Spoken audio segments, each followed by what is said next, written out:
Where have the 10 million unemployed men gone?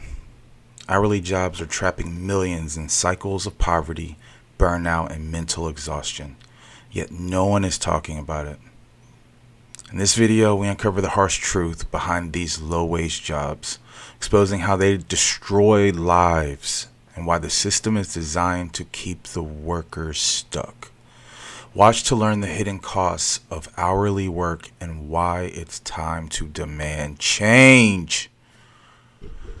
All right, let's get into the first part of it. We've got notes. We have notes. People aren't lazy or unwilling to work. We're just tired of the BS jobs that are out there for us. Okay? We're rejecting a system that turns us into a human battery to power a machine that does not work for our benefit. The first American colonists were fleeing the harsh life of Europe, where if you were born to a lower class, you stayed in a lower class. The American dream is broken. There are people that make $500 per week. If you aren't fortunate to have parents or family that will let you stay with them, you can't afford to have housing. Then if you don't have housing, you have two choices for housing. You can live in your car or you can live on the street. Too often, I hear people say that poverty is a choice. It's not a choice if you were born into it. Well, I'll tell you, I was forced to live in my car for a while. And it was hell, pure hell. That's for another video. This one is about where have the 10 million unemployed men gone? Well, to understand where they've gone, we have to understand the environment we live in. There's a cost of living crisis. I just paid $5 for eggs, and I hate eggs. But you need them to fry food that tastes homemade and not generic. Woosah. That's what I need to do. I need to woosah. I feel like we're finally, maybe, just starting, hopefully starting to find purpose-driven work. You know, traditional jobs are not worth the heartache or your health. Story time, story time, story time. So my mom worked a lot of different jobs as a kid. Well, me being a kid, her being a parent. Everything from chef to limo driver to dishwasher to I think she did janitor for maybe a week. She did every kind of job that was in the paper. And she worked at a bar. You know, that was a crazy period of my life when she worked at a bar. Another story for another time. We'll come back to that one. Remind me about the bar story. She tried to become a Marine Corps Marine, not on the boats. You know, some people work on the boats, and that's also a Marine. Whole nother story. The Marine Corps, that's a whole nother story. She settled for becoming a truck driver. She worked locally at first until that job was so physically demanding she had to take a job driving around the U.S., which meant she'd be gone for weeks, if not months at a time. She had to retire a few years back after her last stroke. She had 3 heart attacks, 2 strokes in the course of her career.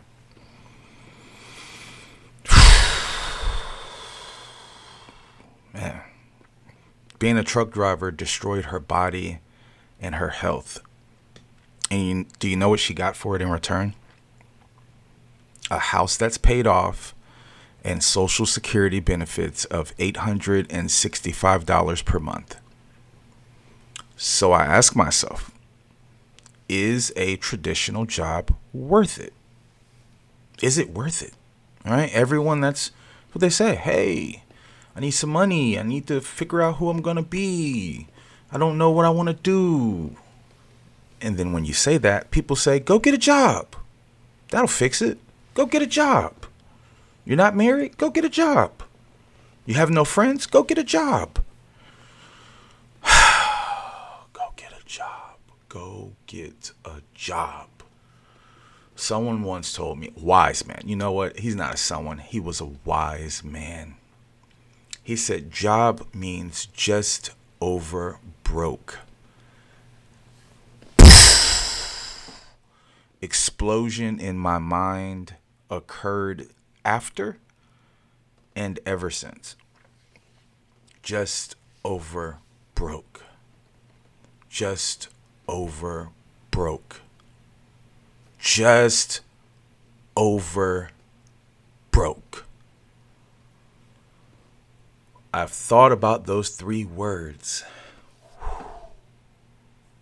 hours, hours, hours, and hours in the back of my mind. Not in the front of my mind where you're like, oh, I'm just sitting around thinking about just over broke. No, back of my mind for years. And it makes sense now, right? You go get a job. It's easy, right? You know why it's easy? Because no one wants to do it. That's why they're ready to hire you so quickly. No one wants a job. No one. It's the little kid in the back with the weird hair that smells, that no one wants to be friends with. That's what a job is. I feel sorry for the kid in the back. I used to take deodorant to school. You know, deodorant, wipes, Axe. You know, yeah, I like to be fresh. We're going to solve that problem. Gum. Switch from gum to Altoids. You know, I solve problems. I'm not one of those people that just sits around and complains. So I asked myself, is a traditional job worth it? Well, to figure out that answer, I had to do tons of research and math. The math ain't mathin'. I'm telling you, the math isn't mathing. So I've got some information for you. All right, we're going to go down a rabbit hole. I don't know if you guys know anything about rabbit holes, but you're going down one now if you're still listening. Okay? There are presently 13.9 million children, or 2.2% of the population. Those are the census statistics of 2020, okay? We're going to start at the base level. We're going to build out this rabbit hole from childhood, okay? Right? So let's say there's 13 million of us. Let's say we're back kids. We're going to travel back in time. We're going to become kids, okay? Now, we're all kids. The people that we interact with the most, that give us ideas about life and the future and who we are, not our parents. They're too busy working. Teachers. All right? So let's look into what teachers are. Okay? Because to understand this big problem of, what's the problem? Where have the 10 million unemployed men gone? Where'd they go? Where'd they go? All right, so teachers across the board, new teachers make about $56,000, $39,000 to $56,000 for new teachers per year. All right, let's see. Senior teachers make $108,000 per year for senior teachers. Okay, I had this theory that education costs roughly, the actual cost of education is about $20 per year, plus the ability to accelerate. Now, when I went down that rabbit hole, it led me into a shortcut out of the system. You know what the shortcut out of the slave factory plantation classroom is? I didn't know this. The GED. Do you know why the GED is the cheapest form of American education you can obtain? You know why? Because there's no age limit to the GED. You, in theory, could take the GED at 10 years old and graduate. Okay? I'm from this great state of Florida, the Republic of Florida, as we like to call it sometimes. Had a friend. Well, he wasn't a friend at first. Technically, my brother went to the University of Florida for engineering. He met a kid that was my age. Oh, this is some depressing crap. Okay? He met a kid at college that was 10. Okay? 10. Brings him around. He's bragging about how smart this kid is. He's a genius. He's a genius. He's a genius. When I discovered his cheat code to getting out of school at 10, mind blown. Mind blown. His parents were smart enough to realize, hey, we can do anything with our kids' education. Let's play a game. We're going to teach them this book called the GED book. I don't know what it's really called, but that's what we're going to call it. Okay? In that book, when you finish, you can take a test. It does not matter what age you are when you take the test. So, this kid's parents taught him the book. He graduated. He passed the test. Now, guess what? They're enrolling him in community college at 11. Okay? So he starts community college at 11. He skipped the whole brainwashing that we all went through. We all went through the brainwashing, right? You gotta pass these tests and the exams. You gotta do this homework. Be quiet in class. No talking. No passing notes. You have to be here every day or your parents get arrested. All of the lies we've been taught. Starting to realize all of human existence is all lies. I'm not a nihilist. I'm not anything close to a nihilist. I think the glass is, for me, is full. There's a lot of reasons why I think the glass is full. Even though all of the available information says the glass is empty. It's not half full. It's empty. Run. Run. But we're going to be patient. Okay? Let's come back to the information. Now, by Amazon, I used the Amazon Alexa to come up with these numbers. So in LA, the average teacher, his salary, $39K to $82,000 per year. Chicago, let's see. Chicago, the cost of the GED is $144. In New York City, it's free. In Florida, the cost of the GED test is $38. In Boston, the cost of the GED test is $149. In Los Angeles, the cost of the GED test is $46. Atlanta, the cost of the GED test is $184. In Dallas, the cost of the GED test is $145. In San Juan, Puerto Rico, the cost of the GED test is $144.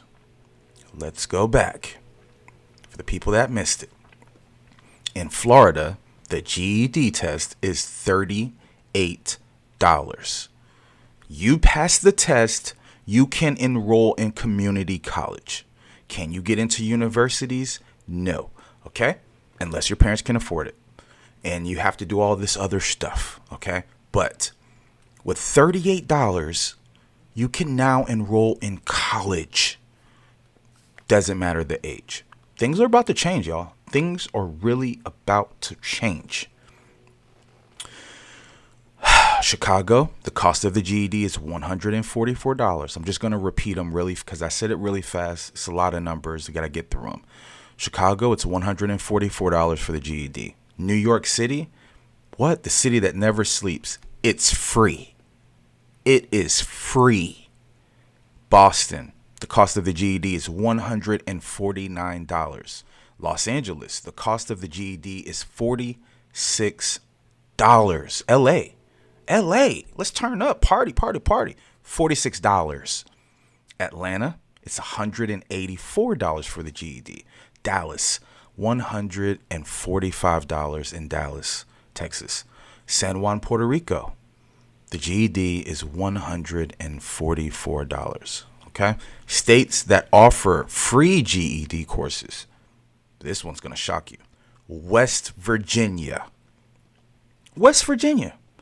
They're smart enough to realize, hey, if you can think of a way to work your way out of the plantation, here's freedom.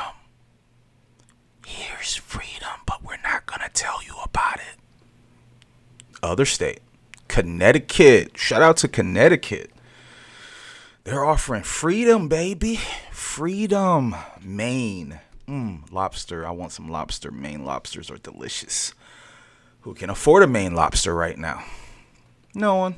New York. There's only 4 states in the U.S. that offer the GED courses for free. All right. So we've worked out average cost of a teacher, the person that tells you about life and everything, the salary, right? And then we actually go to the real cost, right? Because the real cost is the 12 years. Once you're in community college, it's a different ballgame, right? You're in college. So we don't actually need the 12 years of school that we've all been force-fed and lied to have to stay day in and day out and stress and worry about these tests and exams and homework and the right answers and having the right clothes and being in the right friend groups. Oh, man. And if you're like me, you had to work through let's see, my first job was 13. Well, technically cutting grass, I was 10 the first time I cut grass and started doing that in the neighborhood and going to school. Then when I turned 13, I was able to get a job at this place called Winn-Dixie. It was like a grocery store. And so I did that for 2 years until I was 15. 15, I was able to get a job at Burger King, worked there and cutting grass through high school. And, me being the weird person I am, I kind of liked jewelry during the time. It was cool. Girls liked to pull my chains and guys were like, I like your necklace, and thought that was cool. So I bought jewelry and then I'd sell jewelry for a profit. Made a pretty good little extra money that way. Just literally selling my chains, silver chains at school. The other one was cell phones. I don't know what is weird about me, but I might be introverted, but I'm able to talk to people about things I'm actually interested in. So when I go out, if someone has something new, I ask them about it. Yo, where'd you get that? What is that? How does it work? Right? I'm just curious by nature. All right. Don't judge me. Told you guys I'm a nerd. All right. So we got the 12 years of school. We got the cost of the education. Technically, the lowest is free. So these teachers are making, I don't know, anywhere from $56,000, $39,000, $100,000 a year.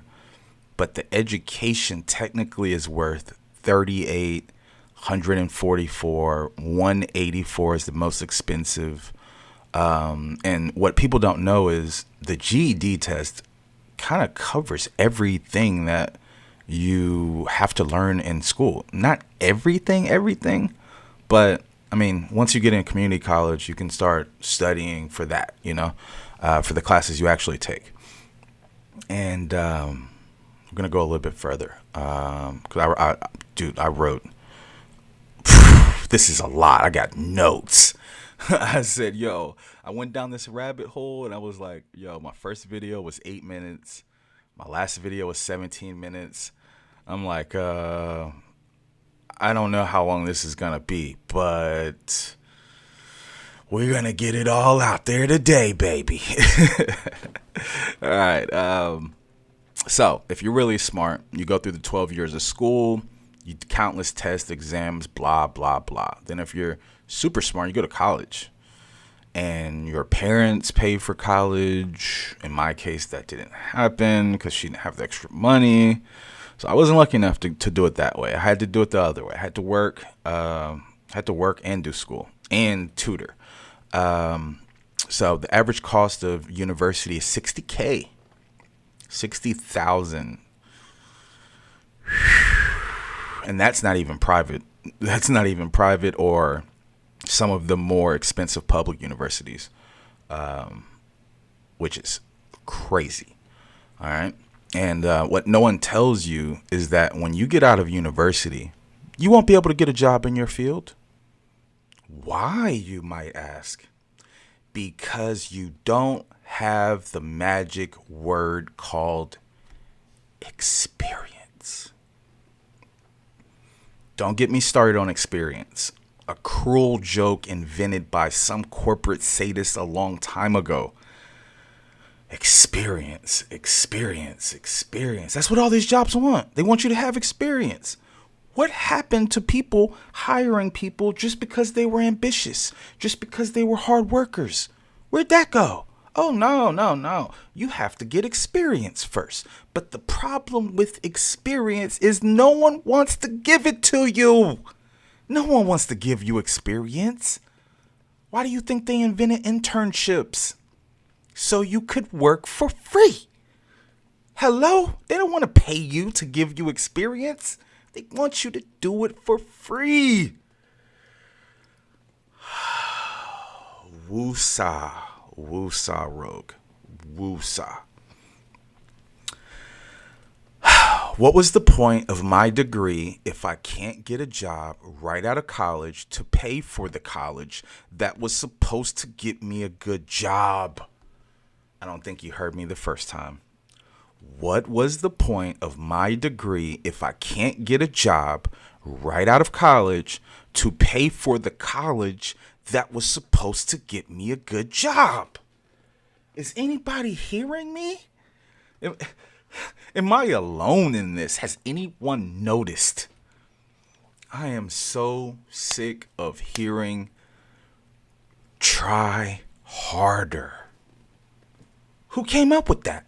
Who came up with the words try harder? I have friends. They have done thousands of applications at this point. I've got a friend, Megan. She's at 406. What? Hold on. Look at the text. 462 job applications in 6 months. Do you think she's got in an interview? Yep, she got an interview. But it wasn't related to her field. You know where her interview was at? Do you want to know where her interview was at?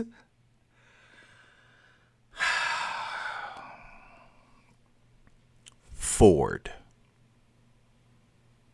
Yeah. Not selling cars, though. No. That would be too easy. That would be too easy. No. Her interview was for an assistant. Basically, someone to take the calls for a salesperson. She went 6 years to college. 6. She's got a master's degree. And the only job that actually gave her an interview was Ford.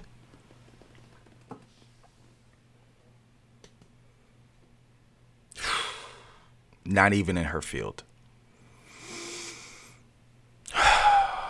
Okay. The other thing I hear a lot is you'll get a better job next time. I love this one.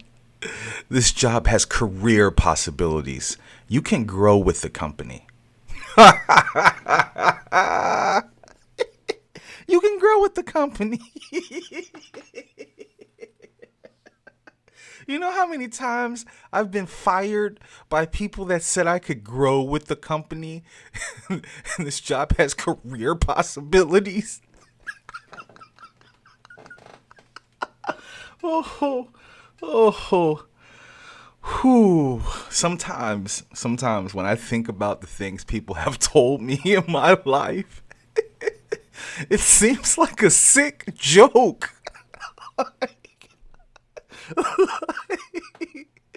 Oh, you're unemployed. Just try harder. Oh, whew. You don't have gas in your car because you spent all of it on your housing and the rest on gas. Oh, oh, just try harder.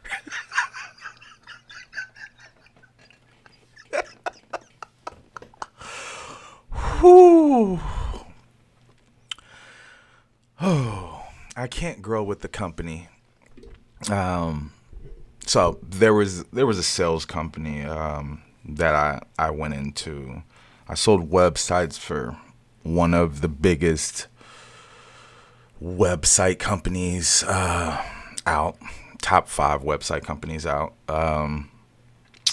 Whew, I should have known the job wasn't for me. Okay, when I get in, right, this is weird. The salespeople are on like the fourth floor of this building. They have the whole building now, right?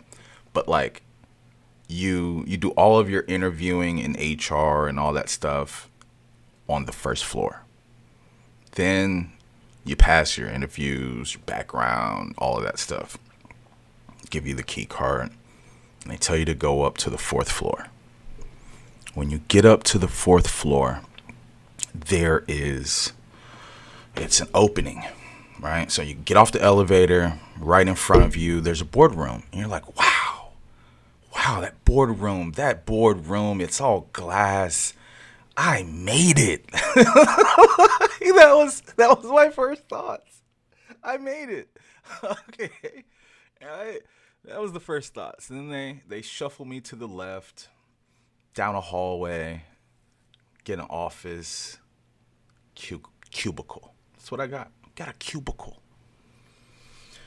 All right, so I'm doing the cubicle on my lunch break because I'm the new guy. People are, hey, how are you? What's your name? Hey, how are you? What's your name? We're doing the whole name thing. That's a thing. That's a freaking thing that people have to do to fill out their day because working in these corporations is soulless. Soulless. I met a lady named Diane. The first time I ever saw her, she's third floor. So customer service was third floor, sales was fourth floor, and then the execs were on the sixth. I noticed Diane working hard, right? And the thing that stood out about Diane was she was in her 50s at least. I don't know her exact age, but I'm guessing somewhere between 50 and 60. Everyone at this company is 21, 22, 24, 19. I'm like, there's like no old people. Okay. Now the sales package, it was decent pay for that level of life. She's 50. And so I did inquiring, how much does customer service make? They started customer service at $12 per hour. Now imagine she's 50 years old and she makes $12 per hour. And you can just tell when someone is stressed out. You can just tell. And it's like I saw her face one day. I stopped through to say hey, and I saw her face, and I could just tell she was sad. She was a really sad, stressed. I like Diane. She was always nice to me. Whenever I'd come around, I'd say, hey, good morning, good afternoon, how are you? She always lit up with this beautiful smile that, like, a grandma would have. And so I like Diane. Sometimes I'd buy her lunch. We'd sit and we'd talk about life. I love hearing other people's experiences and, trying to figure out my place in this great game we all play called life. And not to get distracted, but, the video is, where have the 10 million unemployed men went or gone? And so we're at this corporation. I could just see that, like, she's 58 and she was never able to move up, and she had been there 12 years. 12 years. I'm just guessing at 58, but she's definitely 55 to 60. But she had been there 12 years, I asked her. And I looking around, it just hit me one day, after a few days of talking to her, hey, good morning, good afternoon, all right, have a good weekend, a few days of that. I look around and I had the epiphany, right? I actually processed the faces of everyone around, right? I actually started processing the faces of the people I worked with that up until that moment, I hadn't noticed. So I look around and there's this guy, I want to say his name was Tariq. He wasn't there very long, but, I went around asking because, I was a new guy to sales. And so I'm asking, kind of training, but asking people, tips and stuff like that, right? And Tariq breaks it down. He's like, bro, I've been here 3 months. And they usually fire people after about 3 weeks. That's 70-80% are getting fired within 3 weeks. Because when I say they had a sales quota, I mean they had a sales quota. If you didn't hit that, week 3, you're fired. You're out. You're vacant. You're gone. You're wasted. You're finito. You're hasta la vista. When he told me that, I was at like 10 days, 9 or 10 days when I met Tariq. 9 or 10 days.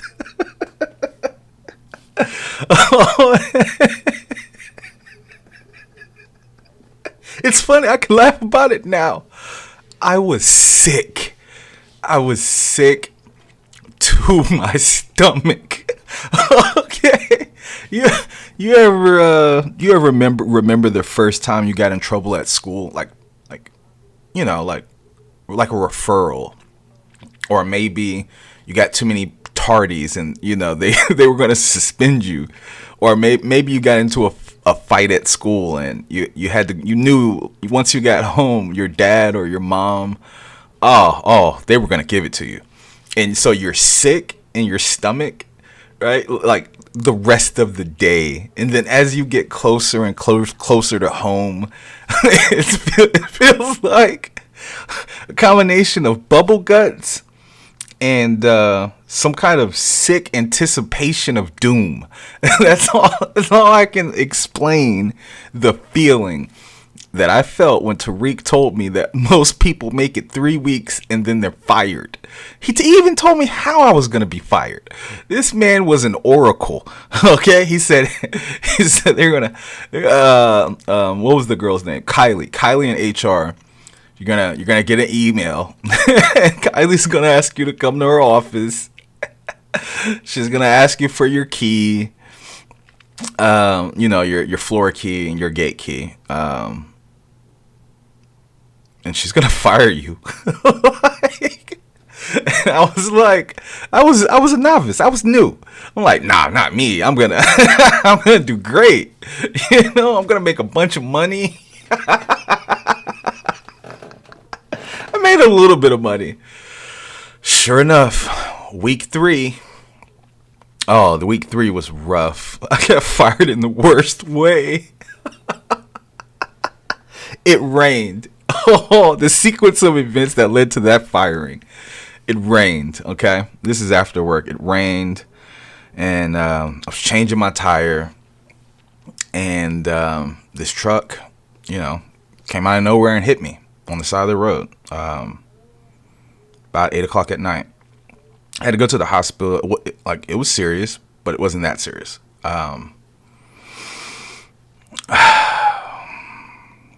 Go to the hospital. I'm in the hospital, and all I could think of was Tariq's words. They're going to fire you on week 3. Here it is, week 3. You get into this car accident, and I'm not going to be able to go into work, right? I can barely walk. I'm banged up. I was hit by a truck, maybe doing 35, 30, 35, 27, somewhere in there. Not sure. Couldn't walk for about 2 weeks. 2 weeks I couldn't walk. Just laid in bed. And the story of that is, now while I'm in the hospital, before they start giving me meds to, start dealing with the pain, because I was in immense pain. Like, my whole body throbbing in this way that I had never felt before. I played sports. I never felt that much pain until later. But that was the most amount of pain up until that point in my life. I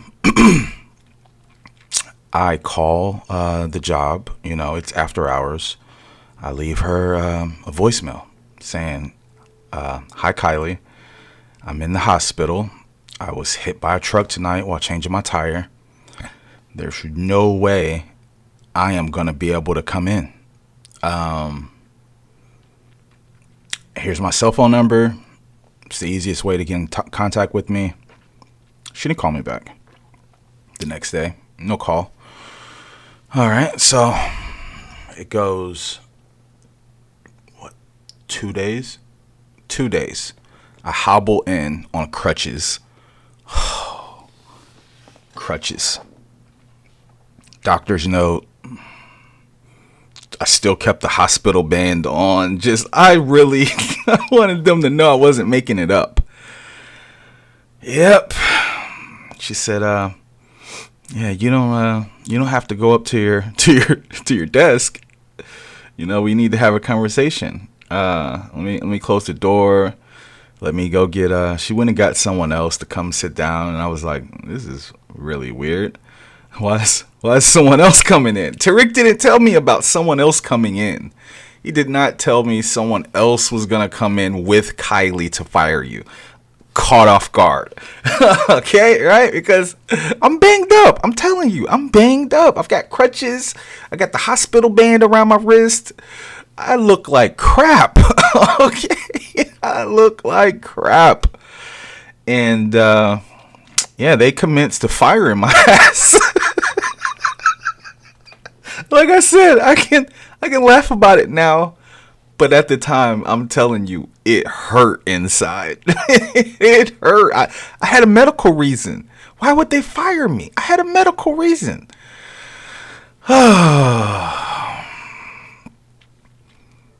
So my next question that I'm going to ask you guys, if you're still watching, when did the American dream die? When did it die? Why wasn't there an email, a text alert, a TikTok post,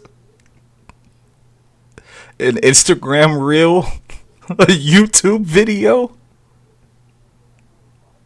a tweet? No one told me. No one told me. I have worked 36 jobs in my short life. God, just thinking about it sounds pathetic. 36. I know people twice my age that haven't worked that many jobs. I don't want to be distracted, but it's you just gotta laugh. Oh my goodness. Oh, not 3 or 6, but 36 jobs. Yes, I know that sounds crazy, but when I tell you I learned everything the corporate overlords allowed me to sneak and learn, I did.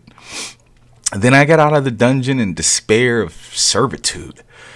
The American dream didn't just die because maybe we could cast a health potion and resurrect it, you know? It's been Hakkai'd by Beerus. There's no coming back from ceasing to exist. So, I've been thinking about it. The American dream never existed. If you think about it long enough, are we sure, completely sure? Are you sure that you know that the dream ever existed? The answer for me is it was a myth that people treated as real, and they sold that myth to everyone they know. And everyone they know passed it to everyone they know, and that's how we have the American dream. So, closing remarks. In conclusion, where have the 10 million unemployed men gone?